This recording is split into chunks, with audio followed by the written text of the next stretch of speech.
dirinya sebagai negara yang merdeka, sebagai sebuah negara berdaulat. Namun, belum genap 1 bulan usia kemerdekaan, Indonesia mendapat cobaan yang berat. Tentara Sekutu yang di dalamnya ada tentara Belanda mendarat di Jakarta dan kota-kota besar lainnya di Indonesia. Bung Karno dan Bung Hatta berupaya melakukan upaya diplomatik untuk mendorong tentara Sekutu bekerja profesional untuk meluruskannya saja, tidak mengotak-atik status kemerdekaan Indonesia. Namun upaya itu tidak membuahkan hasil.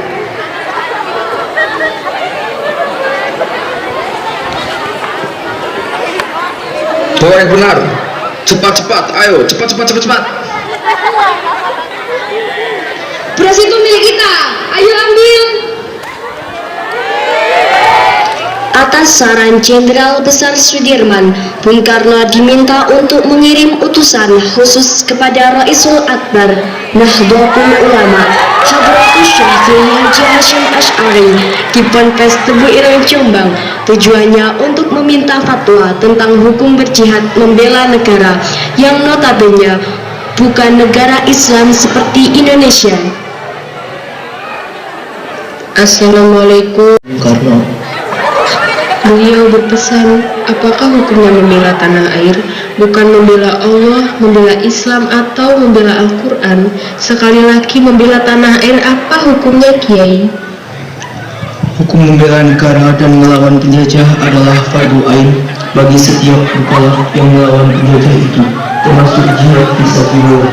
Oleh karena itu, umat Islam yang mati dalam peperangan adalah syahid, dan mereka yang mengkhianati perjuangan dan memecah persatuan, bahkan menjadi tangan kanan penjajah, wajib hukumnya diperangi.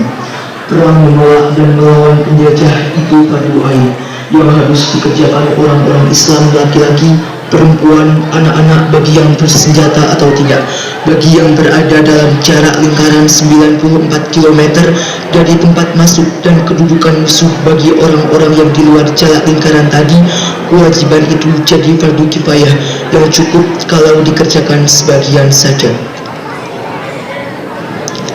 Kemudian Kiai Haji Hasyim Asy'ari memanggil Kiai untuk membahas fatwa tentang hukum berjihad membela negara. Pada tanggal 21 sampai 22 Oktober 1945, PBNU menggelar rapat Konsul NU se-Jawa dan Madura di Surabaya, menghasilkan resolusi jihad sekaligus menguatkan fatwa jihad Rais Akbar Nahdlatul Ulama. Bismillahirrahmanirrahim. Resolusi jihad Nahdlatul Ulama seluruh daerah Jawa Madura memutuskan memohon dengan sangat kepada pemerintahan Republik Indonesia supaya menentukan dan mengupayakan tindakan yang nyata dan sepadan terhadap usaha-usaha yang membahayakan kemerdekaan dan agama dan negara Indonesia, terutama dengan pihak Belanda dan kaki tangannya, supaya memerintahkan perjuangan yang bersifat sabilillah untuk tegaknya negara Republik Indonesia dan agama Islam. Selanjutnya, kami berfatwa bahwa setiap muslim tua dan miskin sekalipun wajib memerangi orang kafir yang merintangi kemerdekaan Indonesia. Yang kedua, pejuang yang mati dalam perang kemerdekaan Indonesia layak disebut syuhada. Dan yang ketiga, warga negara Indonesia yang memihak pada Belanda dan sekutunya dianggap memecah belah persatuan. Oleh karena itu, layak dihukum mati. Dari penjuru Jatim bergerak menuju Surabaya. Maka terjadilah pertempuran antara para pejuang Surabaya melawan sekutu.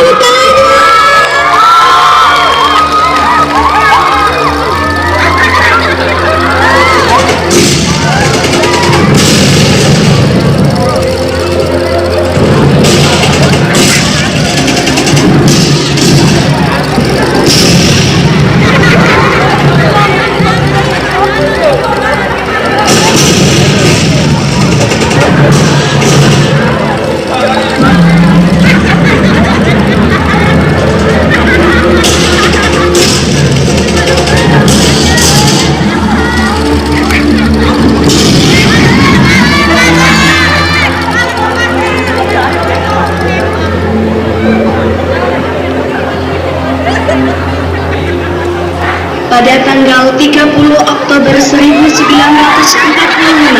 telah terjadi gencatan senjata antara Laskar. Namun, sekelompok pemuda Surabaya menolak penempatan pasukan Inggris di gedung tersebut. Mereka meminta pasukan Inggris kembali ke Tanjung Perak sesuai kesepakatan gencatan senjata.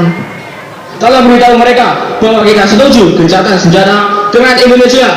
Iya, Pak. Jangan ingkari kesepakatan itu, karena itu membuat nama baik kita hilang dan tidak dipercaya lagi. Tenang saudara-saudara, Bung Karno dan Bung Hatta telah setuju untuk gencatan senjata. Karena itu benar, lucuti saja mereka.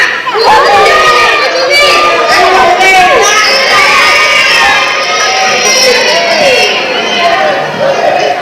Kami menerima permintaan kalian.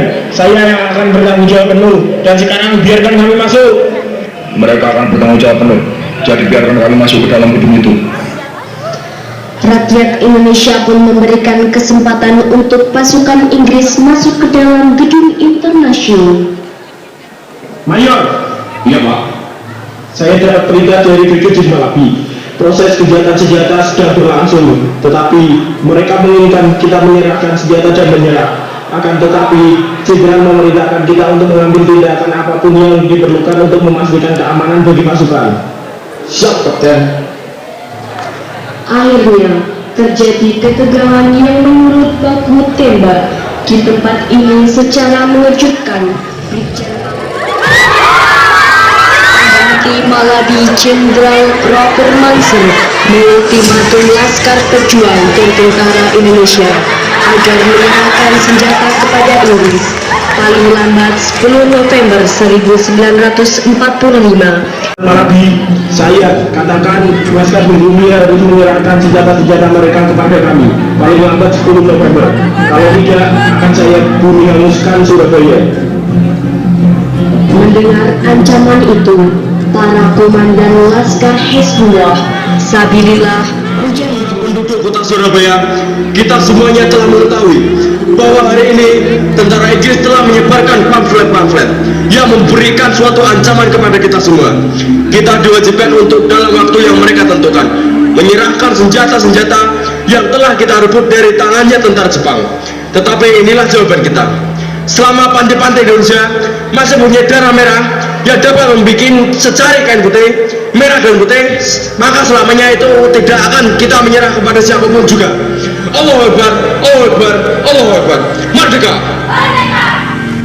pada tanggal 3 pesawat tempur RAF Inggris. Kiai, sepak terjang Belanda semakin mengkhawatirkan. Mereka menduduki tempat-tempat strategis. Dan bahkan kini Belanda sudah memasuki Singosari. Dan rakyat-rakyat kecil yang tidak berdosa banyak yang menjadi korban. Masya Allah. Sepertinya Kiai kelelahan. Kiai, Kiai, Kiai, Kiai, Kiai.